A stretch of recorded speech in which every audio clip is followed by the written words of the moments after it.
Last year on episode 67, right before Halloween, staff members at Seacoast, including myself, a spouse of a staff member, and an elder of our church who are all fans of scary movies, sat down to talk about why they like scary movies and why watching didn't pose any personal infringements on their morals and desire to live for God. On today's episode, let's just say there's some disagreement.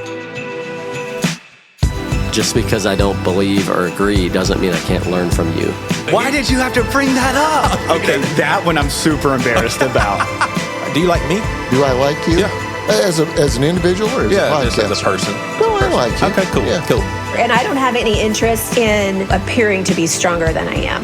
I ain't bow to Nebuchadnezzar's statue. He gonna lead. You feel me? How do we love people who see the world differently than we do? What would it look like if we truly loved all of our neighbors? Could listening to their stories be the first step? This is Seacoast Church, and there's way more to talk about.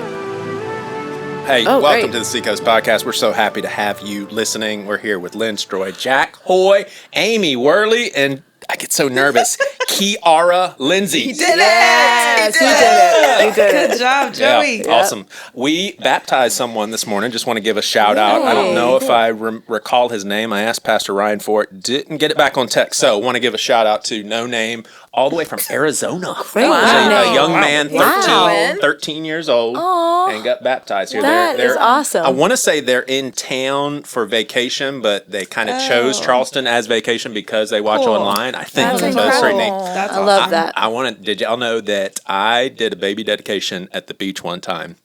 And the dad came up to me afterwards and he was like, "Oh, awesome. That was so beautiful. Thank you." And he's like, "All right, so you ready?" He said that to me and I was like, "What are you talking about?" He's like, "Remember, I'm getting baptized." Y'all, I had on a shirt, a tie, like slacks and everything because it was a kind of a more traditional family. And man, I was kind of dishonest. I was like, "Oh, yeah. Like I pretended because I didn't want him to feel bad. As you should. And I totally pretended that I had remembered. And I wonder to this day if he realized I forgot because I basically went into the ocean with slacks, shirt, tie. It was like the most uncomfortable ride home all the way from Folly Beach. That's a story to tell, though. Do you think he believes me? You think he believes me? Yes. I wouldn't have. You wouldn't have? You would have been like, the dude forgot. Yeah. Did you not take off your tie? Because I was going to say, the tie would have given it away for me. And the jacket. Yeah, I don't know. I probably took off the tie. That's a good point. You probably did. You don't remember. I guess I don't. We don't know if Did you have the shirt button up all the way? The story's true. The story's true. So we've got first of all, we are very laid back here today. We are going to have a whole lot of fun. I can't even promise that we're not going to have a couple of walkouts because some of y'all have some hard stop appointments, not out of frustration. I thought we were basically at 2:30, some of you have to leave, and we may not be finished. I'm not talking to you. We may about not this. be finished. We might not. We just may not. Okay. So See what happens. got handouts to get to. Yeah. You want to tell people what that meant? So Joey was trying to text us to tell us we have a hard stop. I did text you. I didn't try. I know how to text people. Gen X. But I don't think you were really the one who needs to be giving corrections in this story. Lynn, proceed. Yes, go ahead. So Joey sent a group text just to let us know that two of us, Ciarrah and myself, we have a hard out at 2:30. But he said that we have to do handouts at 2:30. Or we have Lynn handouts. and I are getting our handouts. Yeah. 2:30. I want to give a shout out to this young lady that I work with on a regular basis. She's probably 2 years younger than my daughter, but she is a genius with this tech stuff. It's Caitlin. Is it Vandiver? I don't know. Vandiver? Is that how you say it? Caitlin, you're listening. Is it Vandiver? You're not wearing headphones, so you can't even hear right. I can't even hear it back. I can't even hear it back. But anyway, I forgot that Amy was a part of... Oh, sorry.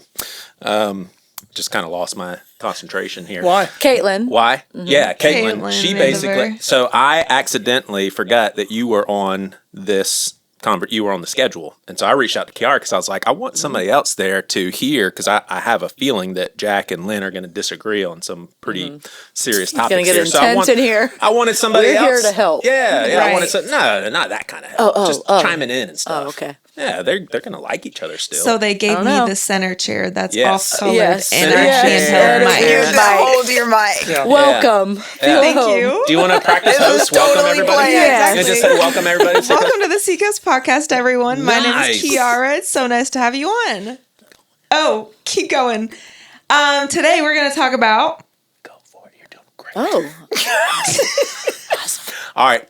Can we get the Taylor Swift slide, please? The graphic? The Taylor Swift graphic. The graphic. the graphic Yes. with the Yes. letters. Yeah, I'm Yes. only doing this to Okay. upset Jack. See, that's not a meme, is it? No. Does that qualify as a meme? Memes are short. I would say no. Yeah, a meme is kind of active. All right, No, so let that's me a read this GIF. for people that are listening and you don't see a graphic. It's just a picture of Taylor Swift. It says, Taylor Swift, a self-made billionaire woman who did it without lying, cheating, or stealing, who donates money to the needy in every town she has concert, who outsmarted a man who tried to steal her music by re-recording all of it, who by all accounts seems to be a nice person and a great role model. Every time you bash Taylor Swift, you are telling your daughters and granddaughters that you don't respect successful women. That was at the very least thought-provoking for me. Yes, I saw it on Facebook, and Jack said, you're an old person for being on Facebook, and I am. Facebook will die with all Gen Xers. I understand that. What do y'all think about that graphic? Or not the graphic, but the words. Let me start with you, youngster. So I wouldn't classify myself as a Taylor Swift fan. Mm-hmm. So those words have come out of my mouth where I said I don't like Taylor Swift. Yeah. And I've never tied it to, all of her accomplishments and how she got there. That's not what I'm referring to. I just don't love her music the way I love other artists' music. Gotcha. So So- so you would say, personality-wise, I don't know Taylor Swift. I don't have anything against her. Right. Just not into her music. Yeah, there you go. Yeah. I'm not into the product. Does this strike a chord in any way? Like, I think there's a lot of assumptions. We don't know that she was without lying or cheating or stealing. We don't know. But if this is true, do you think it's a good point to make? Like, why is everybody hating? I saw a stat where, because everybody's just like, Taylor Swift is so horrible. Why is she interrupting NFL? We don't care that she's celebrating her, boyfriend's touchdown, all that stuff. They said on average, Taylor Swift is probably shown for about 1 minute and 5 seconds. Yeah. Like, that's how much. It's hardly anything. Yeah. But we all give it so much attention. Why are they showing Taylor Swift again? What do you think, Lynn, about this right here? Number one, I don't think we should bash anybody. But if you have something to say about a person, that doesn't mean that you're telling your daughters and an entire generation that you're negating their success. So I think that also we don't know who wrote this. They probably don't know Taylor Swift. It's just like, anything that comes from Facebook, I'm like, Sorry, this is not a good source. Yeah. I mean, I think what was thought-provoking for me is it was like, we do bash people that get big no matter what. There will be, if you get to a certain exposure, Taylor Swift, you're always going to have people bash every single thing that you do.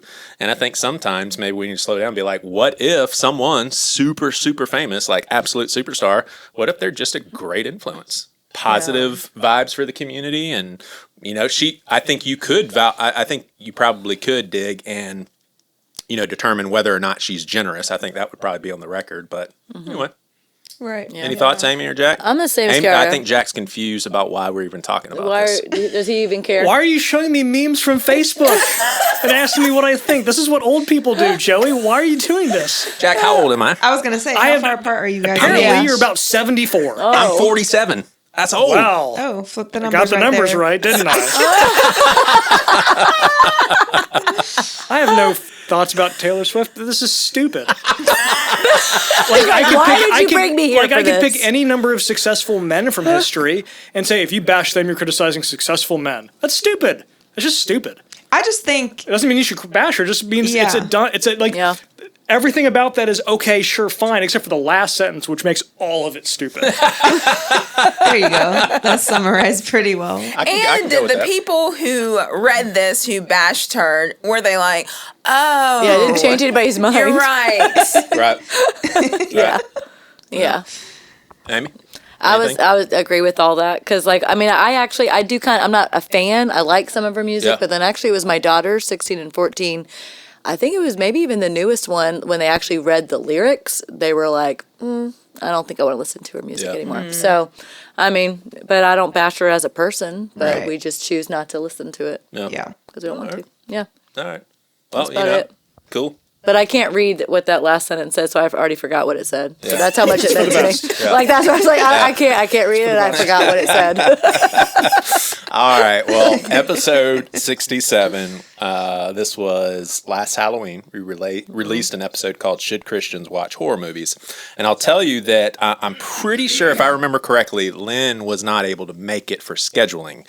So it was incidental that there was no contrarians at the table, because Lynne would have been there had she been available. But once Lynne was, I don't remember the circumstances, but once she wasn't available, at some point I crossed the line of being intentional. Okay, we're going to have just people at the podcast table that we had back in the day. Only people who like horror movies and who are part of Seacoast Church. So there was, I think, a children's director, an elder from Columbia campus, myself, Sarah Roselle and her husband. Forgot his name. I think I included Philip. Everybody. What's that? Philip. Philip, yes. And Lynne heard this episode. I want to just say that I went to Lynne's little, what is that, y'all's workroom, the creative workroom where y'all's office is. I went over there and talked to Lynne, and I told her, basically said, I'm going to just ask you, hey, take us back in time. Tell us how you reacted to it. What were you feeling, your emotions and all that stuff. And we talked about it a little bit, and she literally said, yeah, I wish that you guys would have just come right out and say that you love watching garbage. I was dying. And then I said this, and this is funny because I have not talked to Josh Surratt about this, and for no other reason than I just have forgotten to ask him when I'm around him. But I'm pretty sure he rarely, he doesn't comment all over the place on Facebook, and commenting on the Facebook podcast page is very uncommon for him. But he commented on a post about horror movies, and he said, just for the record, my family and we don't watch horror movies. I told Lynne, I said, I think Josh was probably a little bit uneasy or unnerved by that episode. And Lynne was like, of course he was. He's the spiritual leader of our church community. Like, basically, it's garbage, and you guys were all talking it up like you were fans of it. So, Lynne, were you actually angry? Like, would you say angry is I wouldn't merited? say I was angry, but I had a lot of emotions when I was listening to it. And there were a couple of, phrases or things that people said while y'all were on there that just really, struck a chord with me. And I felt like... I had a lot of emotions. I felt very strongly about it, and not so much that, I guess I would say I thought that there should have been an opposing view on there. And I just have this, when you think about people who are new in their faith, or they're or the Lord's convicting them of something, and then they hear, that may be the only episode they ever hear, and you don't know what your influence is doing. And so I felt like there should have been another voice at the table. I felt very strongly about that episode. Yeah. Are you, I don't want to put you on the spot, but are you going to? Yeah. Are you able to think of some of the specific things that were said that you're just I think there was a big point in being able to observe the existence of evil, and that was a productive thing in itself. Maybe just the reality of demons and demonic activity. Hey, it's not a bad thing to be exposed to the evil, to know how evil it is. Yes, and one of the, and I don't know it verbatim, so, don't go back and listen to it, but just forget that. Delete it. But this may not be verbatim, but there was a comment that watching it could be beneficial because you learn about the supernatural, and I'm like that I just had issues with that. Now, opinion. would you be would you be an advocate in any way of a movie being made that was a true to story depiction of something that really did happen? If it had to do with demonic activity, or you would say, why don't put it in cinema? Like maybe a documentary? I think I land on that, and I don't have a hard and fast line, but I land on it on what is the purpose? A lot of times we're but there's value in seeing this or seeing a depiction of it. And I'm he said to think on things that are good and noble, and, and it's you don't need to see evil or pain or suffering to be empathetic. You don't need to see horror to understand that our battle is not against flesh and blood. You need to fix your eyes on Jesus and what is good. And when you know what is good, you will be able to sense and understand and see what is not. And so I don't know that there is value in that. Yeah. You got her preaching. Yeah. Go ahead, Lynn. No, this is good stuff. Do you recall that episode? I know you dabble in these. Yeah. Yeah, I Do you have listened to any it. strong responses as far as, because I would assume like you're not a big horror movie buff. Yeah, I'm not anymore. Like I used to be. I Yeah. think we talked about this Yeah, one time. yeah. Like because I just thought it was all fake, and Right. I didn't let it in or anything. And then once getting to know Lee, when he was like, "Oh no, some of this can be real, and this has happened," then it was like, and then we dealt with a lot of fear after watching it, and it was all related to allowing that stuff in, so we don't do it anymore. So crime and things like that, yes, but demon activity or like torture, things like that, no, absolutely not. Right. No. Horror movies? No. I was fearful of them growing up. I remember it, was cool for whenever I was a younger teen to watch horror. A lot of my non-Christian friends loved it. I never really had like Christian friends that specifically were like, I don't watch this, but just in my personal convictions knew that it struck fear in me. And never really, I even like what are they called? Haunted houses and stuff like that. Just freak me out. I've done them. And I actually remember one time at Universal, we literally walked through The Walking Dead. It's like a maze. It's not even like a haunted house situation. But I have two brothers that are both over 6 foot, and they carried me through the entire house because I was so freaked out. So I just don't make myself even get exposed to that stuff just because I know that it cripples me. And if I remember correctly, you hate horror movies, but it has nothing to do with morals. Am I right? I won't watch them. I can't watch them. I've never been able to. And I mean, I don't know if I would say it has nothing to do with morals. It's just, and I don't know exactly what it is, but they're just a lot of depictions of violence. Just will bother me a lot, and not all. I mean, but I think probably like predominantly against like women or children. Like I can't watch them. I've never been able to. It will bother me for years. I'll see a scene and it will bother me for years and years and years. Don't know what that is or where they came from. So it's a like I can't watch them. They'll mess me up. Yeah. Morals? Would you say you're tracking with Lynn, or is there any pushback for Lynn? And I want to get into violence as well. And I'll tell you guys. So my brother and I will watch, pretty scary movies. And I noticed this weekend when I was visiting with him, and I've known this for a long time, but this weekend I realized, this is an every time thing. I will keep up with the storyline.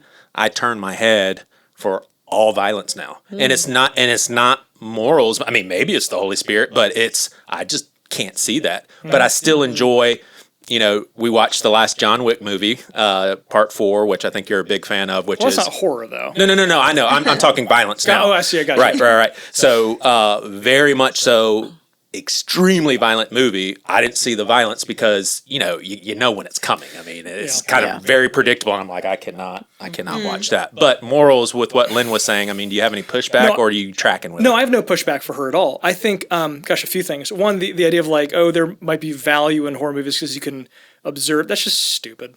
It's just stupid. Like, if you had the opportunity to watch actual demonic activity, would you? It'd be very foolish to say yes. I'm not saying you. I'm just saying like in general you. Like it'd be very foolish to say yes. So the idea is like, it's safe and it's okay. And it's like, no, you're not learning anything. Like that's just ridiculous. It's like saying, I really feel like I learned a lot about the candy industry from watching Willy Wonka. It's like, what? No, that'd be a silly thing to say. Right. So I think that's very silly. Can I pause real quick with that? Yeah. Is that okay? I don't want to ruin your train of thought or anything. Okay. So I didn't think it was that great of a movie, but there's a somewhat recent movie and Russell Crowe, and it's can someone Gladiator? No, it's I didn't say 24 years ago. Okay, I didn't say 24 years ago. It's an exorcism movie. Exorcist or whatever it's called. Well, here's the thing: is I watched that movie. And it was a movie based on a true story. Like, it wasn't even trying. I don't think it was like it was. This is what happened. And I'm telling you, and I'm down for the pushback, the arrows, whatever. But it did really cause me to pause and be like, oh my gosh, like this is this is like real deal stuff. And if this happened, how it happened, it was an eye-opening thing with as far as the presence and activity of demonic stuff. I'm not around that stuff. Sure. I don't, you know, I don't play with Ouija boards, so I'm never encountering that. So for me, it was they're saying that's a true story. And I did some digging. I was like, that is a true story. For me, I think there was a positive element of almost like a jolt of, spirituality. But I understand that look that you just gave me. I would just say, like, you know, sure. So based on a true story made by an industry that hates Christianity and everything about it. So what sort of positive things are they going to be able to draw for us? Well, The Conjuring, I would throw that out there as horror movie series produced by Christians. You could say, well, they're stupid for producing it, but they don't hate Jesus. Well, so I guess in this, so maybe bring it like to violence in general. Like to me, that's a genuinely complicated thing. Can you watch portrayals of, you know, awful things and there be value in it? Yes. Schindler's List, I would say, is a Schindler's great List comes to example. mind. It's but also, you know, one of the things last year in the aftermath of the October 7th attacks in Israel, one of the things that a lot of journalists did is they watched video that came from cell phones of family members of people who were killed, and like they watched horrific things. And I would say that was important because people needed to understand that those things happened. So, you know, I don't think you can just say there is never any benefit to ever watching anything violent. I don't think that's true. What I would say, like, what's the goal? What is this for? What is it doing? Right? And to me, a horror movie is just celebrating death. It is a celebration of death, and for its own sake. And to me, if I have a moral objection, I think that would be it. So I think to that extent, like, movie, like, I don't want to do the whole thing because you could go through hundreds of movies of violence. Well, I'll just say, Amy brought up Gladiator. Yeah. And it's a very violent movie. I'm the only one in the room who is thinking of all the Christians who watch horror movies, so that's where some of my pushback is concerned. But I would say there are a lot of movies where you can tell the producer's goal, and it may have just been to drive the box office up, and because they know what people want to see, but the driving thing was good just won. Yes, it was a very crooked, dark, eerie, ugly, violent movie. Good conquered evil. And that's a lot of horror movies. So I wouldn't agree with that's the sole purpose is just to celebrate death. But yeah, agree to disagree. Yeah. So in general, you two have used the words entertainment. Is it okay for Christians? I think we already do. Would you say that we as Christians sometimes entertain ourselves for the sake of pleasure? So in other words, watching Seinfeld. We're just entertaining ourselves. I don't think that you could walk away from Seinfeld and be like, man, maybe I'm sure the Lord can speak through anything, but you're not walking away from it being like, oh man, I just feel so encouraged watching Seinfeld. The Holy Spirit was just all over that. So we do entertain ourselves in neutral stuff.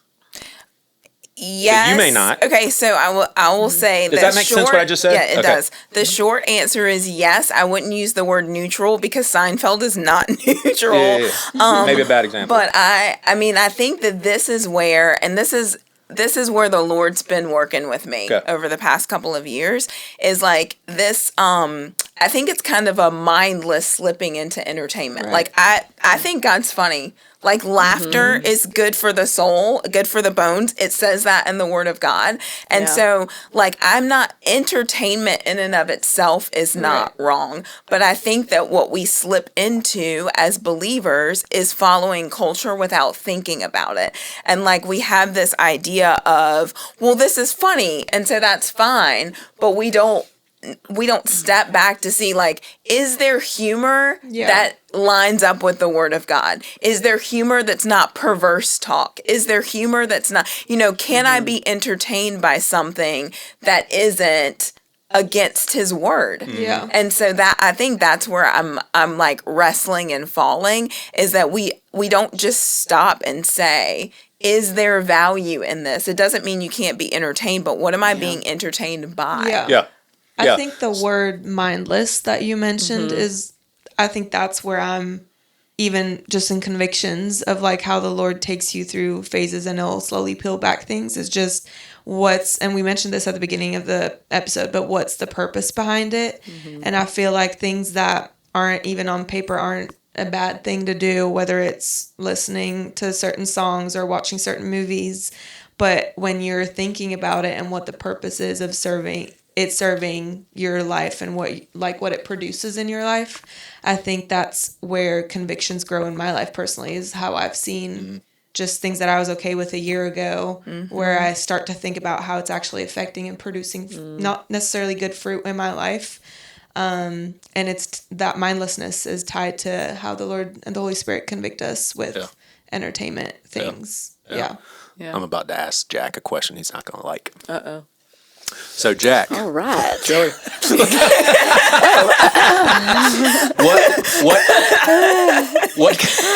I can't what wait. keeps you from saying, and maybe you would at this point, but it seems like we've talked about this and you weren't willing to go here, and it seems like you also just said a second ago that you weren't willing to go here. What's keeping you from saying Christians shouldn't watch horror movies? Well, because you dislike that question? The range. No, I don't dislike it. Oh, okay. The range of things that I'm comfortable saying, like issuing a blanket statement of what Christians should or shouldn't do, that isn't directly connected to, like practices that are clearly laid out in the Bible, is really I'm very hesitant to do that. So just because there are very few things I would feel comfortable saying no Christian should ever do X. Right. Like there are those things, but I don't know. I also don't care enough to have an opinion on should Christians watch horror movies. I haven't thought about it that much. And as soon because could there be one exception that I would acknowledge?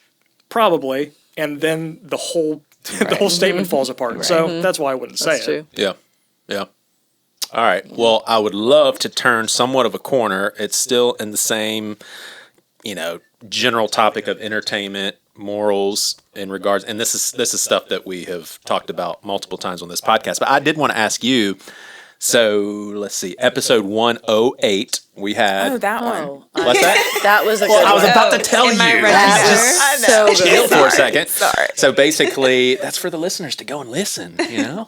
But we had a producer and an actress. Yeah. You remember that? I love that. Was one great of my conversation. favorite episodes. But you would for sure be totally disagree with their perspective. It was just a great conversation, right? I mean, pretty much you would disagree because there's foul language and all that. He's a Christian producer, has foul language in the movie and all that stuff. You'd say y'all disagree with most stuff, right?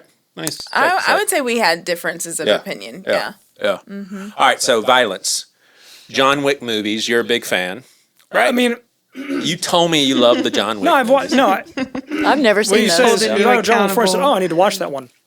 I've watched them all, but I wouldn't say I'm a big fan. Right. Yeah, I enjoyed them. Right. Gotcha. You're familiar? I've Do you know who never seen Keanu that. Reeves is? I was just going to say, is that Keanu Reeves? You just gave a heck yeah, I know John Wick. So you watch John Wick movies? Yep, I did. Oh. I know. Did you like them? I did. Okay.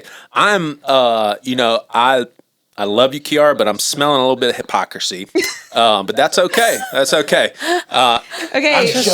That was a joke. Why would I ever say something mean like that and not be joking? Okay, I was I joking. actually thought about that because you brought John Wick up after I said the horror joking, stuff. Right? Oh, yeah. Oh, okay. You know who my dad is. I get joked around all day. But I, same thing with violence. I actually used to work in the medical field. So all of blood and wounds and bones, all that stuff doesn't actually gross me out. But seeing how it happens, I couldn't even in real life couldn't do it. I think the difference for me between I love thrillers and I am able to watch violent movies, but I cannot get myself to watch horror. Is just the spiritual aspect of it where I agree. There's a difference. Know that there's just that discernment in me that just cannot even dabble with it. See, I definitely recognize a difference, and I was joking about hypocrisy, but I would say that I would have a hard time saying you shouldn't watch horror movies, but all violence, totally fine. I gotcha. I would say that would be a hard one for me to make. Where I was just saying I watch it all. I just turn my head and all of the violence. But I gotcha. All right, so John Wick movies. Yeah. John Wick movies. Not familiar. I'm not familiar. All right, so never seen basically, this is Keanu Reeves. You know who that is, right? Matrix and I do like him. Wayne's World, right? What was Isn't that the where he got his Sandra start? Bullock? No, he wasn't The Wayne's Sandra World. He Bullock was movie? Bill and Ted. Yeah, Speed. Yeah, Bill and Yeah. Ted. Bill and Ted's Excellent Adventure. Speed. That was it. My brother, and I can't think of the word. What's the word where something is a satire, but about a person and who they really are? It's a caricature, a satire caricature. My brother thinks the John Wick movies are basically a satire caricature, if I'm saying that right, of who Keanu Reeves really is, because he doesn't really try to like. Because he's the nicest guy in the entire world. he is. Well, because he's so stoic in the movie, it's just like That's hilarious. it seems like he's not. I get what he means. Yeah. Anyway, it's over the top. I mean, over the top violence. So it's all revenge. The bad guy, he got out of the bad guy world. He was a real bad guy, hitman. Doing it all, making tons of money. Falls in love, and that's where the first movie starts.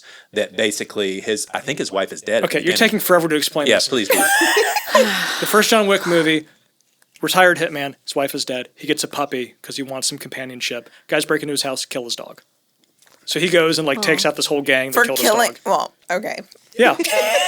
That's it. See how easy that was? That's movie one. I've been podcasting with you for 10 years, and every time you have the vibe of a guy who just did this today for the first time. That's why I bring you in here. That's why I bring you in here. Anyway. How many movies are there? There's 4 now. The fourth one just came out. Okay. Yeah, and it's very artistically well done, but part of the purpose is we're going to show you how violent it can be. Yeah, so here's my take. My deal is John Wick is not really an action movie. John Wick movies are comedies because they're ridiculous. Well, they're ridiculous. Everything is it's like a real life cartoon. Yes, it's like a real life cartoon. Because he has about 100 things happening to him that would kill him in real life. It's all like everything is totally choreographed and stylized. It's so over the top. So it's like Gladiator or maybe like a Die Hard. Like those are action movies. John Wick is like an action movie, I guess, but it's really a comedy in that it's just absurd. It's ridiculous, and really the fun of it is that it is so completely untethered from anything even resembling reality. That it's because that's why when I say not all violence is the same. And the violence of a John Wick movie is to me so over the top and absurd that it really bears no resemblance to anything that actually happens in the real world. And so to me, it really does have this detached feeling of unreality to it. Whereas there are depictions of violence that, like you're saying, Ciarrah, I could not watch, would not watch, because they would bother me so much. But for the record, I just want to make sure people understand there is lots of inflicting horrible pain on people, and not really. They all die pretty fast in John Wick. Yeah, no, it's a ton of violence. Yeah, it's over the top violence. Ton of violence. So, Lynn, I'm assuming you would never watch the John Wick movies specifically because of the violence. Yeah, probably. I mean, probably because of a number of things. Well, you're not interested. Yes. But if you were interested and you knew there was a lot of violence. I don't do violence. And don't would do it be horror, don't do... If you could stomach the violence, would you, from a moral standpoint? In other words, is it like me that I just turn my head because I can't see any of that stuff anymore? Or is it, no, I feel convicted. I'm serving the Lord here and I don't want to watch any of that trash. It's more of the second of more and more I'm like, what am I giving my time to? Right? Mm-hmm. It's like I don't know how long on this earth. I don't know if this is my last 5 minutes or not. And it's what is the benefit of this? Even if it's okay to do it, even if it's permissible, what is the benefit? So more and more, it's like, that doesn't feel like wasting time. That feels like wasting time to me. And so I don't see the benefit of it, even if I could stomach the violence. But there are things that I watched a friend recommended a movie to me. It's a romantic comedy. They're like, you have to watch this. You have to watch it. And I hadn't watched a movie like that in years. And I sat and watched it. And Lynn 2 years ago probably would have thought that it was a cute movie. But the comedy, the relationships, just there's stuff in it that I just have been distanced from it, where I'm like, I can't even enjoy this storyline because it is so far away from what I think is good. Yeah. All right, so quick story, and then I'm going to give you some time to think about this because I'm going to ask you, when Jack watches a John Wick movie, is he sinning? So think about that for a second. But we'll come back to you. So true story. My brother came back from college, so this had to have been like 96, and I was in a stage where I was watching like a lot of romantic movies with my girlfriend, rom-coms and all that stuff, and I really liked them, and I liked being moved by the romance and all that stuff. So my brother, back in the day, Blockbuster, he sent me to Blockbuster. He said, just pick out something that we would both enjoy. I came back with A Walk in the Clouds with Keanu Reeves. It was like, my brother's like, what did you just, who do you think we like? It was a really, really funny moment, but and then the light bulb went off. I was just like, we're having a dude's night, and I just brought A Walk in the Clouds. But for me, it was just like, I just picked a movie that I liked. Did you guys watch it? Yes, we did. Yes, we did. Absolutely, and I enjoyed it. All right. Does Jack sin when he watches John Wick? When I watched John Wick this weekend. And here's the thing, Lynn, is I think this is more for our listeners. We are friends. I guarantee you, if Lynn says yes to this question, it's not going to offend me. Maybe it will offend Jack, but listen, I think it's worthy conversation. 3 of you are my friends. Oh man, what did Amy do? I thought we. No. I think we all know. I think everyone's clear. We're together. What's going on? I think everyone's clear on what I mean. Wait, I'm Jack's friend? When Joey's in the room, everyone, by contrast, He's so suddenly rises to that level. Okay. That's your love language. No, this is the perfect opportunity to tell Jack this. See, as a podcaster, I save things for the podcast. I would have told this in Jack in person, but maybe not because it has to do with podcasting. My mom watches these episodes. So her and my dad really love just turning on that YouTube and watching these podcast videos. Oh, yeah, proud of their boy. My mom literally said, the way that Jack looks at you sometimes and I'm serious and talks to you, she's like, it's very intense. And I was like, Mom, like we are actually friends and we really care about each other. But it didn't give her a sigh of relief. Just because sometimes, like, I think, especially like if it's you chip and I that's not a great combination for the podcast. What? Like, we do kind of take for granted that people understand like the relationships that we have. So I will say, for the record, I do like Joey. But I will also say for the record that no one sends me more offensive text messages than Joey. What are you talking about? That are out of the blue horrible. What are you talking about? To me. Do you want me to read any of them? Yes, please. Yes. I mean, you're the creative director. Not now. I'm not going to. Oh, that is the vibe. Like, you want to send me out of nowhere, it's like, hey, I hate you, just by the way. I've never sent you that. Hope you're having a great day, jerk. No. Your mom's is that not the kind of thing now. you've sent me? Oh, yeah. Yeah, right. Just joking around. Yeah. What did you respond, though? Did you respond kindly, or did you respond in the same way? No, I'll usually respond with like I'm amazed you typed that because you don't even know how to read. That sort of thing. There you go. It's mutual. Yeah. I love you, Jack. I think you're a great guy. I know, most people do. I love you special to be here. One of these days, Jack is going to refer to me as his friend. One of these days. One day. One of these days. Well, just say it right now. Of course, everyone's got a funeral. and on that day, I will break out the that F word. Friend. What did you think? Oh. Why are you so wowing? So red. You are. I'm just laughing. Yeah. You're turning red. Am I turning red? What would I be embarrassed about right now? You might not be embarrassed. You're just interesting. I was touched. Yeah, you're touched. You're blushing. Oh, gotcha. Is my head red? Listen, Joe, I think we've made a lot of progress today. Yeah. I want to hear Lynn's answer to that direct question. Oh yeah. Is Jack sinning when he sits down and watches a Wick movie? I don't know. We'll have to ask the one who sits on the judgment seat. If you had to guess, you're not going to guess, are you? You're not going to guess. It's because it's not up to me. That's a great answer. Not good podcasting. How would you feel, or how do you feel about movies like Saving Private Ryan, Schindler's List, where the goal is you need to know how horrible D-Day was and what your grandparents did, or you need to know just how brutal and unconceivably horrible the Holocaust was. Like Schindler's List, there's no cutting corners. This is what happened, and we're showing you. Like, how do you feel about that? Yeah, I haven't seen any of those movies, and I believe that those things were horrific, and so I just have a different opinion of like the need to see horrific things to believe that it was real and to understand the depth of like evil and darkness and the need for like I just don't know that for me. I don't need to see them, and so I always go back to like, what is the value of this? And honestly, like, we have the spirit of truth in us, and so it's like, do I need somebody to show me something horrific for me to understand the truth of it and the injustice and the pain and the brokenness? And I don't think that I do.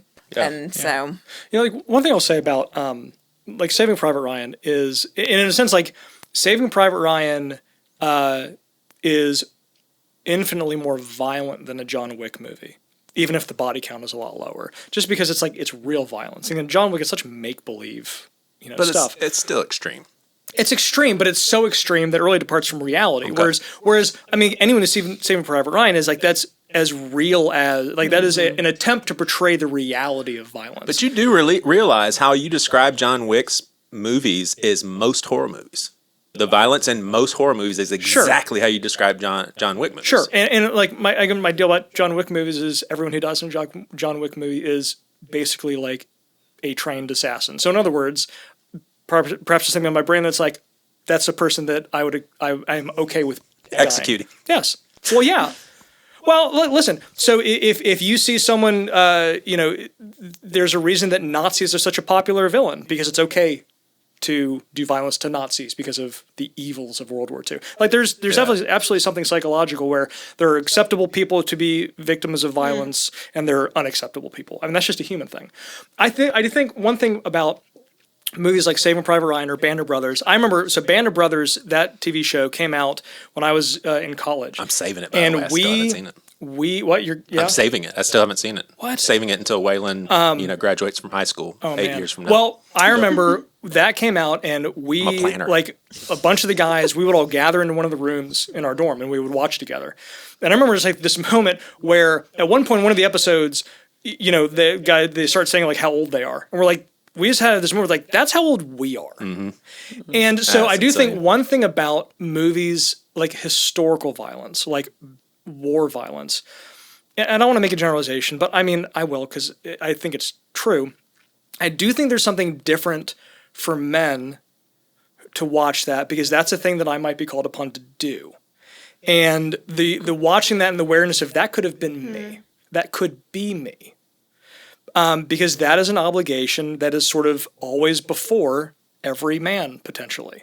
And so I do think we watch that with there's something different happening in our minds when we watch that. Because there's also I hope I would be able to be brave. I hope I would be able to, do what needs to be done. So I do think there's something different there.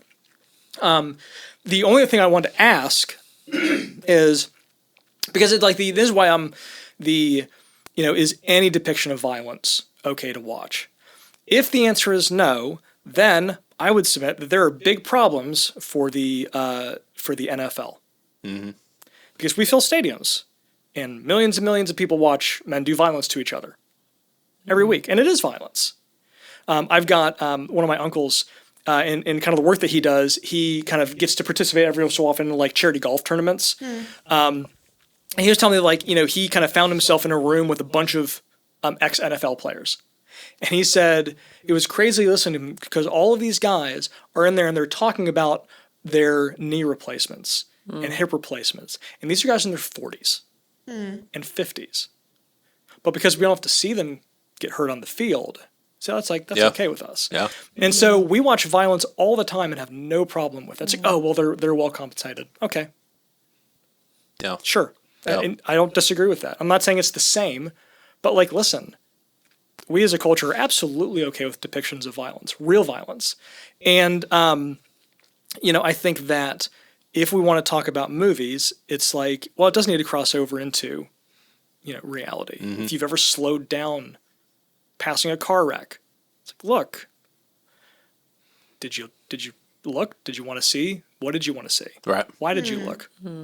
Right. Yeah. Where does that curiosity come from? Oh, for sure. Good point. Anyway, I'm not trying. That's to good. Yeah. No, it is. preach whatever, but that's just like I do think about that, because like violence is, there is something about violence that is, innately human, and one day it won't be, but as long as it is, like the willingness to be brave and to, I don't know. Does the Bible celebrate violence? No. But it sure depicts it. It sure writes about it. Well, and it also writes about it in terms that are sort of, about bravery and, and also obedience. And I don't know. It's like, if you think the picture of the violence in the Bible is simple, it's like, it's really not. Yeah. It's really not. And I don't love the justification that violence as entertainment is okay because we see violence in the word. Because like you said, it's not, this doesn't mean, and I think Adam Martin uses the phrase descriptive versus prescriptive. Yeah. So it's like, because you see it doesn't mean that it's like celebrated. Right. Yeah. Right. I was the kid that had to stay home from field trips to go see Glory with Denzel, Schindler's List, just because of the rating. Basically, I think mainly the language. But yeah, I got to stay home, but it's still a little bit of a bummer to miss out on that. So Priscilla works at School of the Arts, and they are, that's a local school in North Charleston, and they are preparing for a big Sound of Music musical, and all the kids are involved. Well, they had like dress rehearsals the other day, and you have like all these little kids walking around in Nazi uniforms. And Priscilla is looking at another teacher's like, this just doesn't feel right. A bunch of these little kids dressed up like Nazis. Yeah. Oh man. Amy, close us out. Thank you all for coming. So excited to be here with all of my friends. Yeah. And this is great. Yeah. Cheers. Awesome. Don't watch horror movies. Don't watch horror movies. All right. Cheers, everybody. Thanks for listening to the Seacoast podcast. Thanks for sitting in the middle, by the way. I know it was a little awkward. And you had to hold that the whole time. They put me to work. It was a great job. I earned my paycheck today. You've been listening to the Things You Won't Hear on Sunday Seacoast podcast. In the show notes, you'll see a link to our Facebook group page. Also, we'd love for you to consider subscribing so you get these episodes downloaded right when they come out. Thanks so much for listening.